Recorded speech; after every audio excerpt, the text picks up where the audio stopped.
अंतरवाली सराटीमध्ये मनोज जरांगे यांनी सुरू केलेल्या सामूहिक उपोषणाच्या तिसऱ्या दिवशी 2 उपोषणकर्त्यांची तब्येत खालावली आहे। या उपोषणकर्त्यांना अंबड येथील शासकीय दवाखान्यात उपचारासाठी नेण्यात आले, मात्र या आंदोलकांना पुरेशा सुविधा न दिल्याचा आरोप इतर आंदोलकांनी केलाय।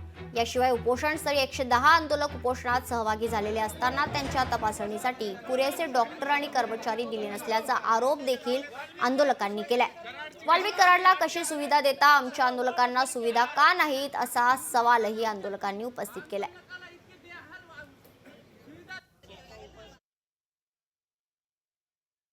टेम्पररी रुग्णालय इथं उभं करणार असं सांगण्यात आलं होतं, ते कधी उभं करणार? कारण लोक वाढले इथं, तर तुम्ही किती जणांना घेऊन जाणार?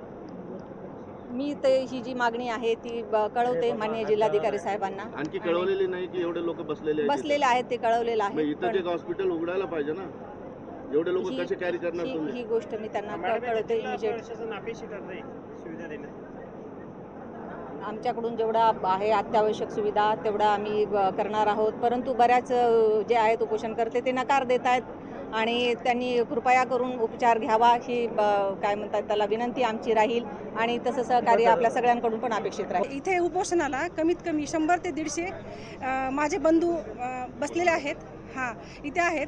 अगदी त्यांची तब्येत खूप खालावलेली आहे आणि दादांकडे तर बघवतच नाही आहे बिलकुल। आणि आज प्रशासनाकडून काही दखल घेतलेली जात नाही आहे आणि आज मी जेव्हा पाहते की बऱ्याच ह्यांची कंडिशन खूप खराब झालेली आहे, एवढ्या ह्यांच्यासाठी कमीत कमी भरपूर डॉक्टर इथे म्हणजे अवेलेबल पाहिजेत, पण इथे कोणीही नाही आहे। फक्त दोन लेडीज इथे आलेल्या आहेत। लोकशाही मराठी ऐका, पहा, जागरूक रहा।